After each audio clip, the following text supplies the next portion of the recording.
Hi, everyone. You're listening to The Future of Food Is You, a production of the Cherry Bomb Podcast Network. I'm your host, Abina Anam-Samwa, and each week I talk to emerging talents in the food world, and they share what they're up to, as well as their dreams and predictions for what's ahead. I love this new generation of chefs, bakers, and creatives making their way in the world of food, drink, media, and tech. Today's guest is Alice Jun. Alice is the founder of Hana Makgeolli, an artisanal Korean rice wine brand produced in Brooklyn. Alice and I chat about how she went from making makgeolli in her college dorm to building a production facility and launching her beverage brand. Alice also shares how she connects with her Korean-American roots through her work. Stay tuned for our chat. Thank you to Kerrygold for supporting The Future of Food Is You. Kerrygold is the iconic Irish brand famous for its beautiful cheese made with milk from Irish grass-fed cows. It's winter here in New York and lots of other places, as you know, and I love to brighten the season with my favorite Kerrygold cheeses. Kerrygold's Cashel Blue Farmhouse cheese has become a staple in my salads. The creamy, delicious texture has that distinct blue cheese bite and is the star of my kale and walnut salads. Soup season is also in full swing. Kerrygold has some great recipes on their site, and one I have in frequent rotation is roasted broccoli soup with Kerrygold Dubliner with Irish stout cheese. The sweet and nutty flavor and caramel notes take it to the next level. And then the sandwich of the season, of course, is grilled cheese. Upgrade yours with a Kerrygold Reserve Cheddar, which is sharp, strong, rich, and smooth. For us snackers out there, a personal cheese plate always hits the spot. Kerrygold Skellig, a rich and tangy sweet cheese, pairs perfectly with tart apple slices, your favorite crackers, or a pickle or two. Look for Kerrygold cheese at your favorite supermarket, specialty grocery store, or cheese shop. Visit KerrygoldUSA.com for recipes, product information, and a store locator. If you're an aspiring magazine collector, you need to check out Cherry Bomb magazine. Each issue is thick and lush and celebrates women and culinary creatives via gorgeous photography and great stories and recipes. Whether you collect magazines, read them, and pass them along to your friends, or cut them up for your vision boards or collages, you'll love Cherry Bomb. Find the latest issue with Molly Boz wherever indie magazines are sold. Places like Golden Fig Fine Foods in St. Paul, Minnesota, and Tucker & Co. Bakery in Dillsburg, Pennsylvania. Now, let's check in with today's guest. Alice, thank you so much for joining us on The Future of Food Is You. Thank you so much for having me, Abina. It's an honor. Can you tell us where you grew up and how did food show up in your life? I'm a second-generation Korean-American born in Los Angeles, but I really grew up most of my childhood in the central coast of California. Food showed up in my life in a way that it does for most immigrant families as a sense or source of comfort and a way to remain connected with your culture. So Korean food has been a part of my life since I was young. Where in Korea is your family from? And was there a specific dish that always made it at the table? So my mom is from Seoul. She's a city girl. And then my dad is from more in the country in a town called Cheolwon or Pocheon. It's like super north South Korea. There weren't any dishes that were like of the region that was most common on our family dinner tables. But my family generally likes bland food, meaning like really light-handed in the seasoning. So my favorite dishes growing up were like pugokguk, which is a dried pollock soup, or maybe like a beef and radish, like daikon radish soup. These things that have more like subtle and nuanced flavors. We, of course, had our occasional tteokbokki and japchae and things like this, but it was mostly like vegetable-oriented banchan and dishes like that we ate. When did you first experience makgeolli? I know you have some fond memories of your dad making it at home. Can you explain what makgeolli is and then what that process was like at home? So high level, makgeolli is a fermented style of alcohol from Korea that is characterized by its sedimentation. So it has a cloudiness to it or a white color to it. From a conventional perspective, makgeollis are typically 6 to 8% ABV and sweet and soda poppy. Or from a more traditional perspective, makgeolli is dry and acidic and bitter and fruity and floral and grainy and more nuanced in that way. No matter what the style is, from a traditional brewing perspective, the most important characteristic is that it's wild fermented. And wild fermented by way of nuruk, which is the traditional fermentation starter to Korea. And nuruk is the thing that really makes the unique chemistry and unique flavors of sur possible. So that's how we define makgeolli at Hana Makgeolli. I've been brewing sur or makgeollis with nuruk since I was a child. I don't really recall exactly what age I remember it, but I do remember steam rising from the rice off the dining room table, or like wiping down an ongi with soju to disinfect it. Ongi is a traditional Korean fermentation vessel made of clay. So that's what my dad homebrewed in. I've been brewing since I was a kid with him. And were you allowed to drink it as a kid? Or I mean, I would be fed like a spoonful at a time. I was going to say. Yeah. And there are, stories of people like reducing the tantrums of children, or if a child is feeling really sick, they'll feed them a spoonful of makgeolli. Yeah. I think in my family, my parents were open enough to let me try things. Whose parents have not slipped, exactly. a sip of wine at the table? Exactly. Yeah. Not that I'm condoning that. Yeah. That's really awesome. It sounds like you had such fond memories at the table, like making things together and really getting to understand your Korean culture in such a enriching way. So you come to New York for school, study at NYU. What was it like experiencing food culture here? I know there's a bustling Koreatown, actually not too far from us right now.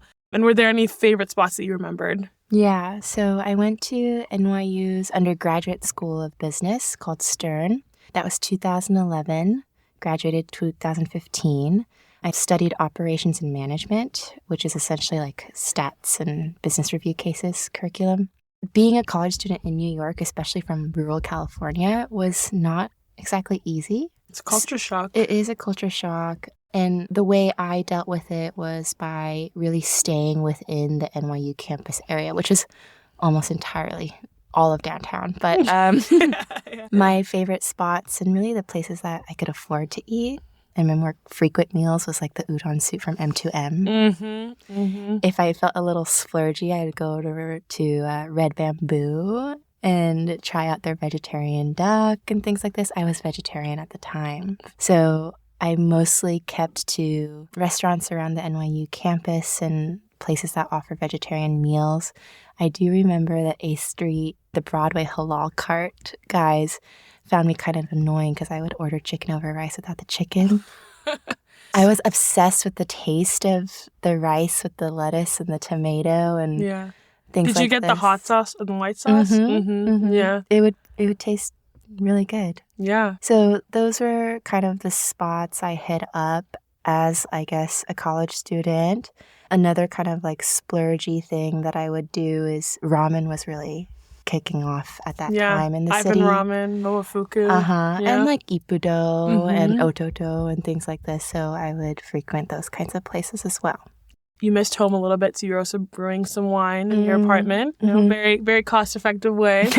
What did the process look like in your apartment? And were there books or resources that you started to kind of look into to start studying the craft? My first batch of makgeolli was actually in my freshman dorm room. And my roommate had a little rice cooker, not like a fancy Zojirushi one, but doesn't sing. It kind of goes based off of weight or something, and it turns off automatically. So I cooked rice in that and bought nuruk from H Mart and just mashed it into this jar and let it go. Back in that day, I was not brewing off of any kind of recipe or textbook or anything like that. It was purely based off of intuition that I had developed while brewing with my dad so much as a kid. So how things should taste, how things should smell, how they should look like at any given point in the process. Obviously messed up a lot of brews that way. Some turned out well, though. But what happens when you mess up a ferment is you essentially end up with a lot of questions. So that's when I started looking towards text and resources. Unfortunately, at the time, there wasn't that much available. And for me, as a Korean American with limited Korean, it was hard to find resources in English. So My biggest resource was actually a Facebook group. Wow. It's called the Susubori Makgeolli Facebook group or something like this.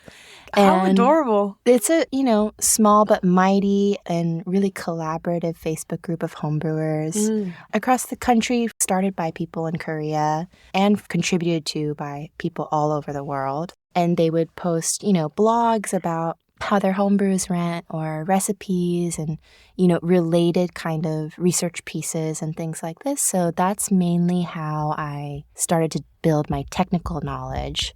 It was that plus continued experimentation and then learning from the correlations between the materials and the practice.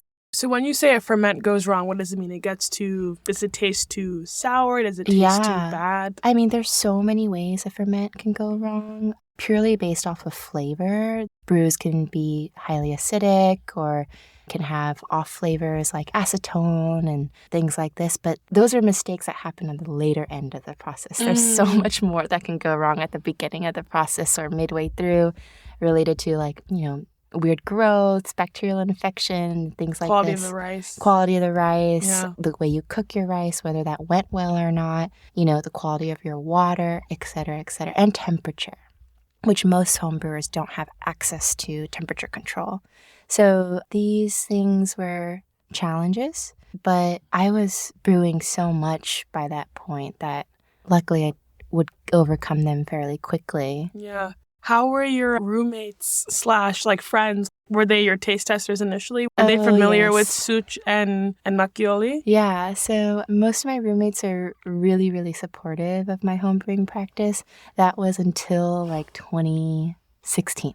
Because that's when my homebrews went from a few gallon jars to several 5-gallon jars. And they were on my dining table, next to the couch, in the fridge and things like this. And it kind of took over our lives. For that, I am so grateful to have been able to experiment from the comfort of my home for such a long time and share with people through that vehicle. But I eventually moved over to a small, commercial commissary kitchen facility where they allowed me to sneakily ferment alcohol in I'm their just leaving the fermentation rice rooms. here for a long time. Yeah. And then it may turn to wine. But without them, it also, these friends and roommates thing, I don't think Hana Makgeolli would exist today. Not only did they give me space to brew, but they gave me feedback on the wines. They would encourage me to, host dinners so that they can enjoy the wines with food. They would invite me out to do events and things like this. So without them, this would not be possible, especially back in the consulting days. Yeah. Well, that's a perfect segue into talking about once you graduate, you're not still making, Makgeolli full time. You actually end up getting a job in consulting where you were for quite a while. But at that same time, you started to incorporate Hana into a brand. What inspired the push to incorporate the company? I guess it's a long story. Never was it the intention to start a brewery. Brewing at home was for fun. After school, I had gotten this job at Deloitte Consulting. Before I got the job, it was unfathomable to me that I would end up at a professional services firm, because I didn't really know what that kind of business meant. But I'm so grateful that I got the job because it helped me use the skills that I had but did not know I had in so many different contexts. There were some technical things like creating pitch decks, essentially communicating information that either people don't want to listen to or is too confusing to listen to or, things or that might cost them money. There was, forecasting and the ability to use Excel as a powerful tool and data analytics and things like this. But I think that at Deloitte, the main thing that it helped me with was learning how to work with people, build teams, maintain them, develop them, and in a way that was scalable, structured, and fruitful, and where you can treat people like people. This step between Deloitte and Hana Makgeolli, it was blurred and very natural because I was doing the home brewing at the same time as my job.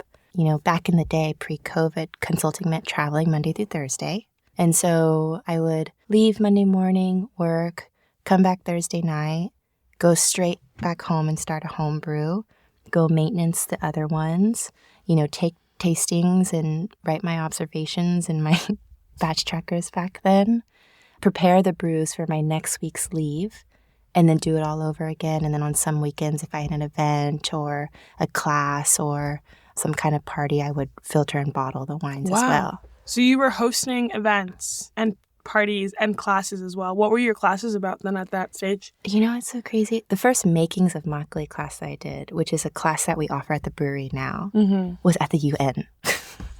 Okay. It was crazy. It's casual. And it was with their Korean cultural organization, internal Korean cultural organization. And I did a class to about, I don't know, it was about 40 different, not necessarily diplomats, but Diplomats adjacent professional folks.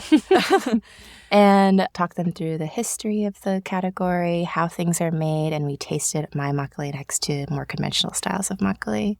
And then outside of those classes, did mostly parties. Hey, who doesn't love a good time? Yeah. I needed to get the makgeolli out of my house. Yeah. It was getting to be too much. So the events were a way of doing that. And eventually they gained a momentum. It was also like this very unofficial way of market validation, where I started to be able to identify and see the convergence of trends. So in our case back then, it was like this convergence of the interest in natural wine and Korean gastronomy and craft beer, and these things all kind of moving together and like towards each other. Yeah. Makgeolli is at the dead center of that from a cultural consumption perspective and a technical fermentation perspective. So the jump was almost subconscious. Let's take a quick break and we'll be right back. The Future of Food is You is part of the Cherry Bomb Podcast Network. But Cherry Bomb is way more than podcasts. Cherry Bomb also has a quarterly print magazine that's all about spotlighting women in food. This magazine is thick, printed on lush paper, and filled with great photos, recipes, profiles, and features. I have so many memories of flipping through my parents' magazines as a kid, and now I love building my own collection of beautiful print magazines. Cherry Bombs is one of my personal favorites. Subscribe at cherrybomb.com and get all 4 of this year's magazines delivered directly to your door. All subscribers get free shipping. Visit cherrybomb.com for more or click the link in our show notes. Happy reading! You quit your job in 2020 and you and your business partner end up opening a production facility in Greenpoint, which is beautiful, and it's got a tasting room and the facilities in the back. Before we get into the mechanics of it, I want to talk about the logo. I think it's this beautiful logo and it has an incredible meaning. Can you tell us about the name and then how you have the name with the logo? The name Hana Makgeolli is actually quite simple. Hana is my Korean name. Cute. Jun Hana is my full Korean name. And when I was trying to think about names for a brand, I was like, it should be a Korean name because something using English could, it could read wrong. Then also Korean's not my language. So it felt kind of false to be able to Google some Korean words that felt meaningful to me and then use them as if they were my own. Yeah. So Hana, my name, was the only thing that really felt mine. And so I just called it Hana Makgeolli for its simplicity. The logo, there's a bit more of a story to it. First and foremost, the process for design was, the concept was to try to personify the general flavor profile of our wines. So strong, grounded, warming, and it of course had to be a woman. And then there was also this element of I wanted her to be a bit aspirational. Maybe not for the customer or whoever was trying it at the time, but for myself. She was built to be, this round and large figure because I wanted her to represent nurture and strength. And I wanted to be those things too. And then her body is also shaped like those ongi. And her head is the letter H abstractly in Korean for Hana. Wow. And you did that all on your own? Yeah. Wow. Yeah. And it was without the intention of creating a brand. It was for fun. Just for fun, yeah. Just go to the UN for fun. Yeah. Start a brand for fun. Got the stamp made online through Vistaprint or something for fun. Yes. Yeah, it's all for fun here. Well, let's talk sul, which is Korean for alcohol. Can you tell us about the different varieties of sul that you're making right now? How would you pair them with food? Yeah. At Hana Makgeolli, we've created about 16 different cuvées over our last 3 years, but only like 6 or 7 of them are kind of core and in constant rotation, or at least on a regular seasonal basis. We make makgeollis, takjus, and yakjus primarily, and we recently came out with a soju.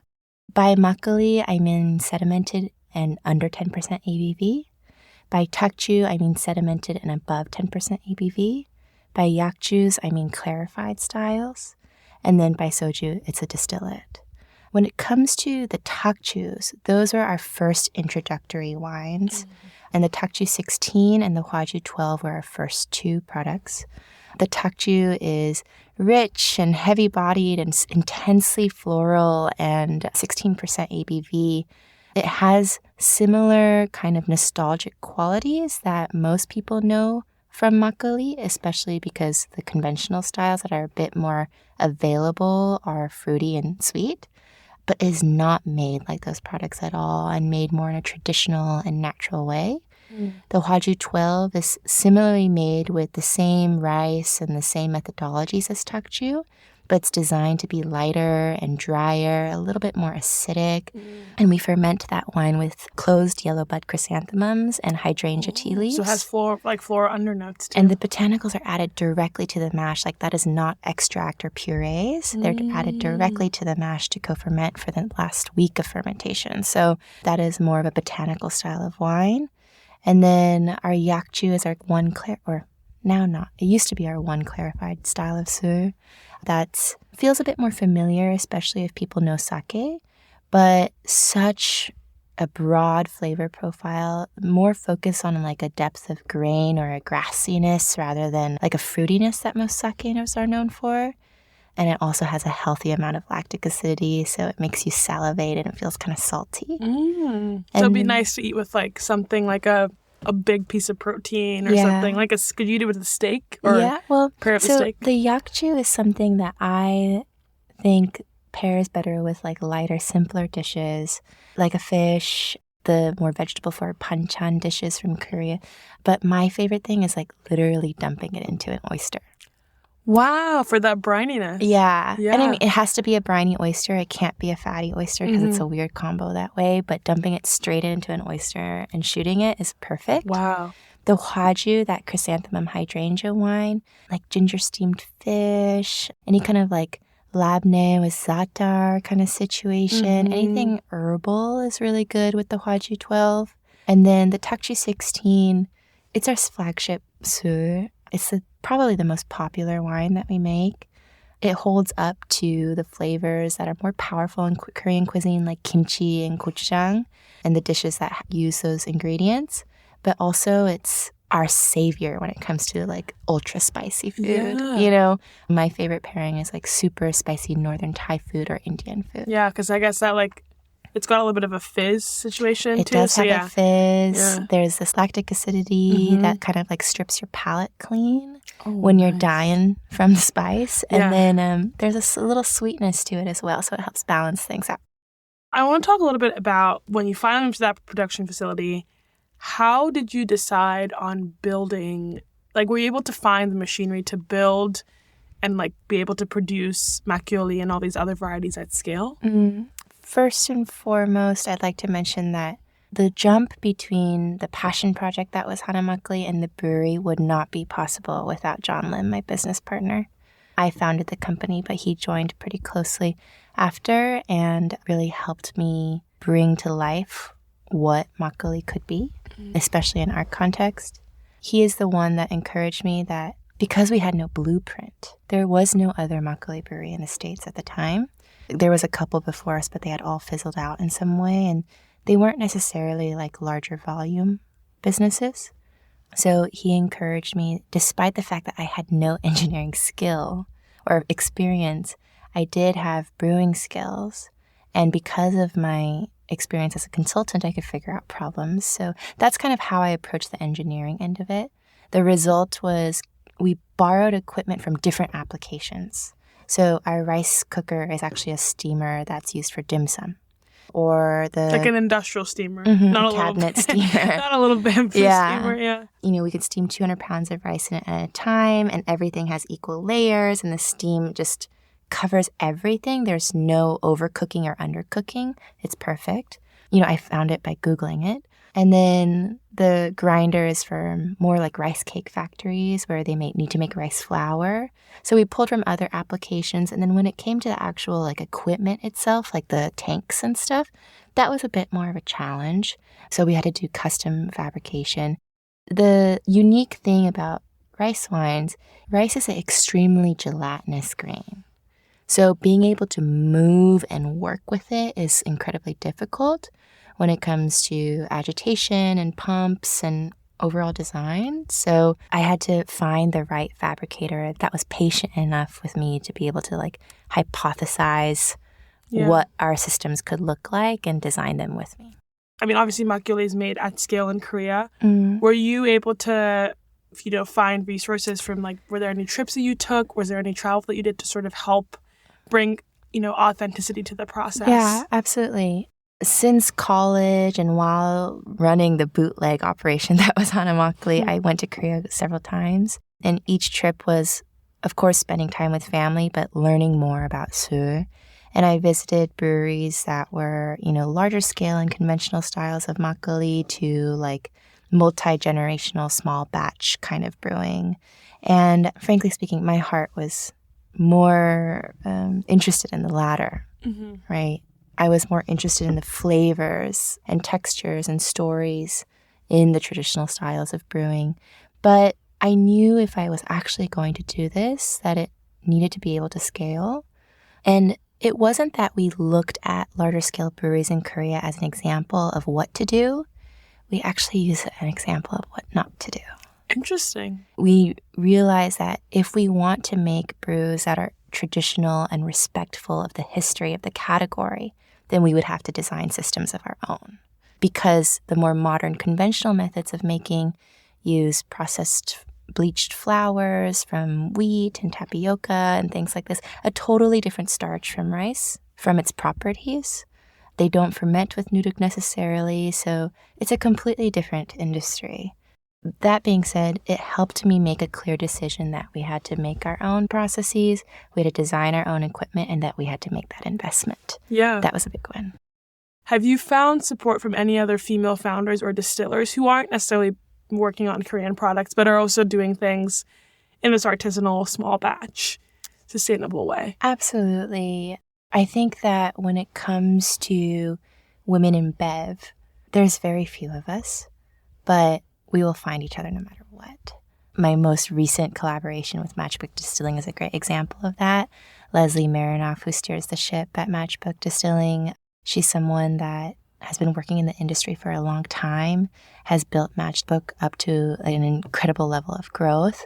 And like me, she is on a daily basis on the production floor. Her hands are in it. She is soaked. It's really, really hard to find people that have a similar experience. And it's unfortunate. I wish that there was more. But amongst us currently, there certainly is an unbreakable kind of sense of community.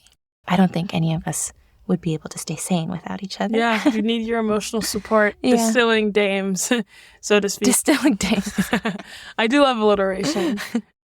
I want to talk more about your community space. So after you opened the production space, you want to expand and you built this gorgeous tasting room in the front where guests can come, sample Makgeolli, you have pop-ups, and you also do cocktail offerings as well. What was the inspiration behind opening the space?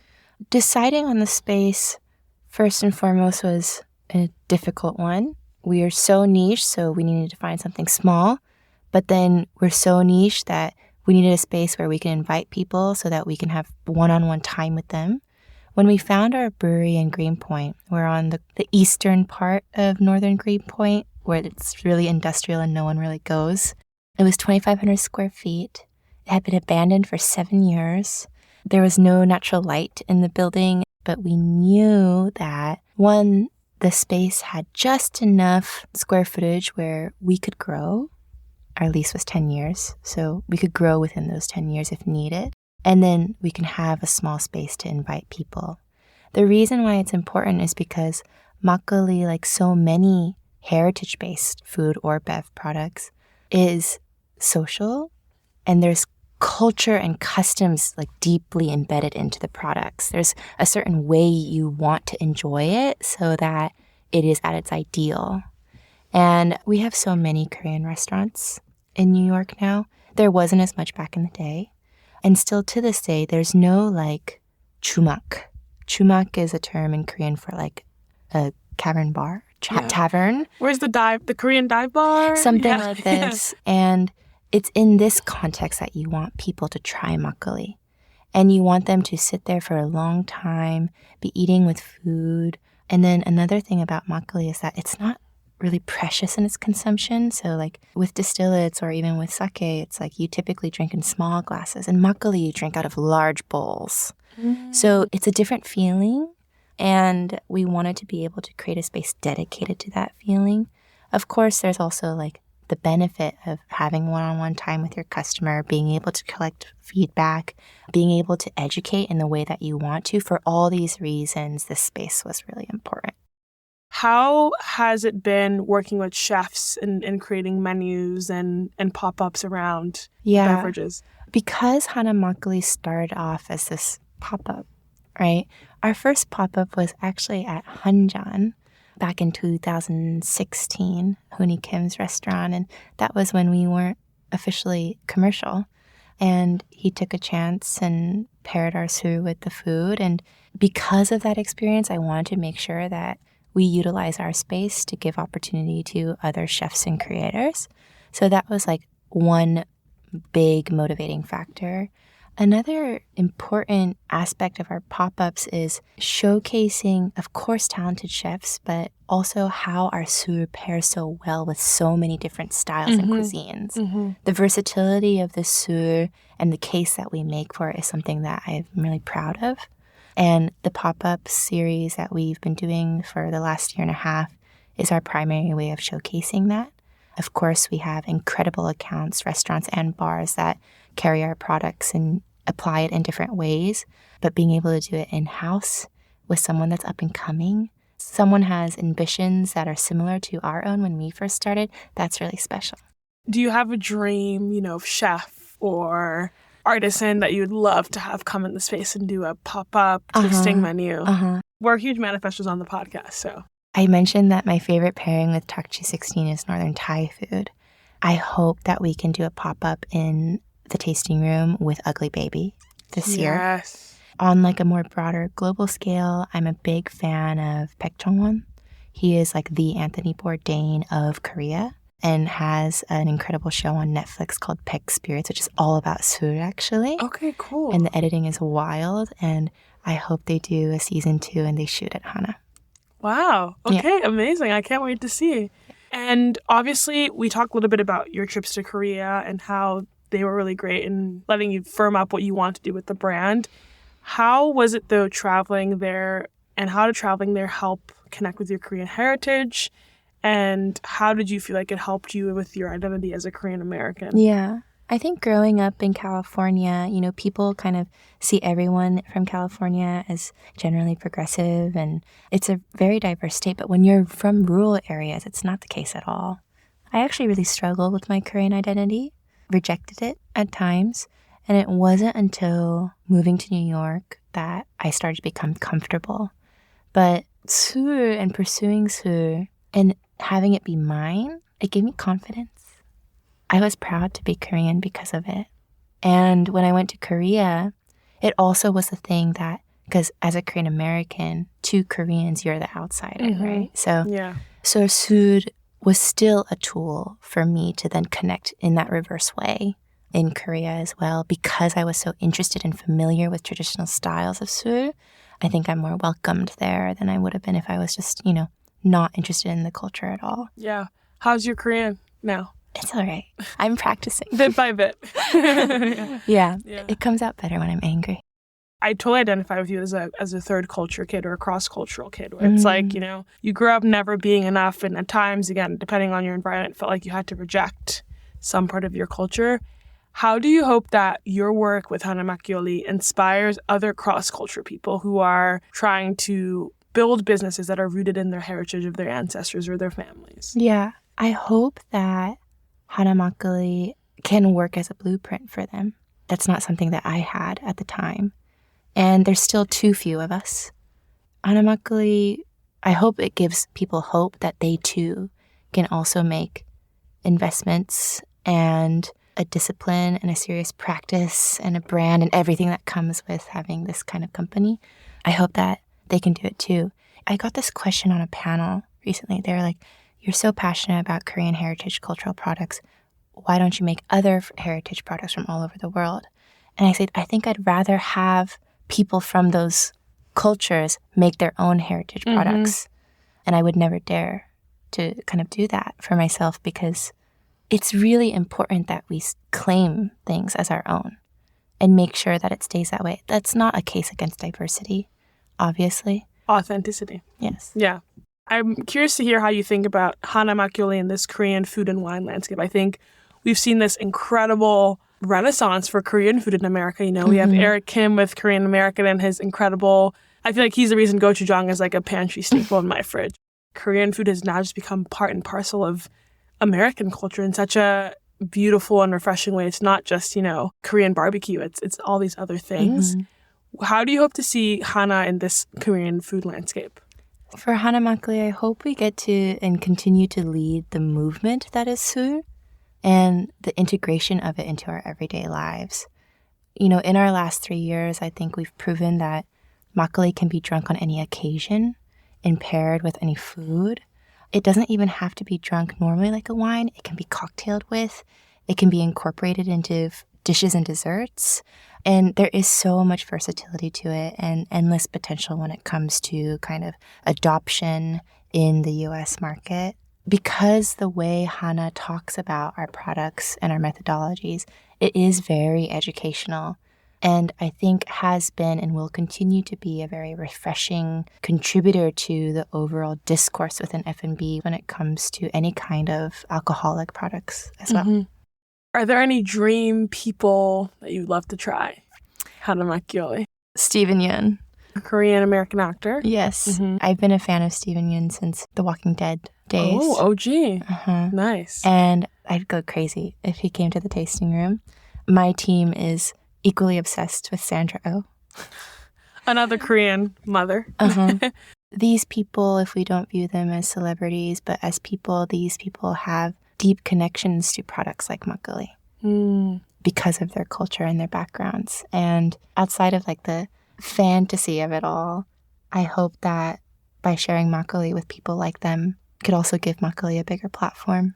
What do you think the future is for small beverage brands? And how do you hope that Hana plays a role in this? Because I feel like we're in such a beautiful time where there's so many small businesses that are popping up, rooted in heritage, rooted in health, rooted in community.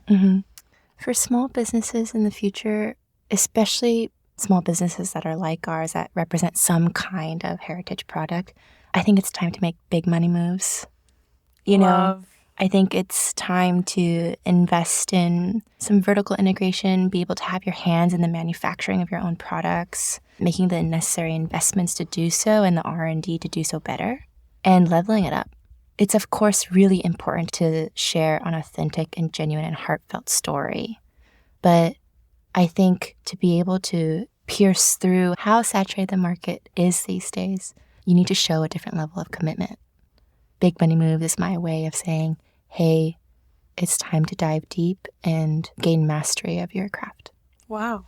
Alice, thank you so much for joining us. And I can't wait to make makgeolli, you know, part of my dinner routine or night out with friends or just drink in the park. Thank you so much for having me, Yeah, Abina. of course. If we want to continue to support you, where are the best places to find you? You can, of course, visit us in the tasting room in Greenpoint, Brooklyn. We're open Thursday through Sundays. We also provide more intimate tours and tastings at the brewery if you'd like to join us for one of those. Other than that, you can try our products in about 270, close to 300 retail stores, restaurants, and bars in New York, California, Illinois, and more. Amazing. Thanks so much. Thank you. Before we go, our guest is going to leave a voicemail just talking to themselves 10 years from now. You have reached the Future of Food Is You mailbox. Please leave your message after the beep. Alice, wake up. You are living your dream, and knowing you are probably not fully appreciating it. I am proud of you. By this point, Hana Makgeolli has become a household name and you have taken big strides to establish the Su category in a lasting and global way. More people appreciate and understand the true beauty and complexity of Su and are choosing to support traditional producers because of our work. The Hana team is stronger than ever, and together it continues to feel like there's an endless potential for growth and opportunity to reach for.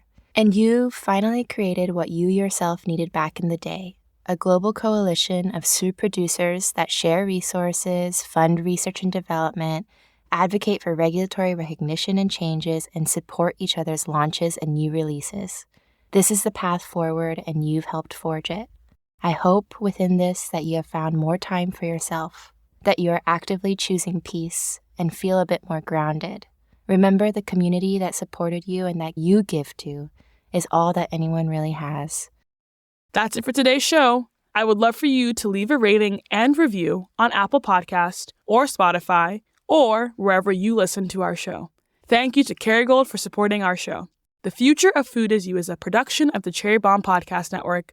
Thanks to the team at CityVox Studios, executive producers Carrie Diamond and Catherine Baker, associate producer Jenna Sadu, and editorial assistant London Crenshaw. Catch you on the Future Flip!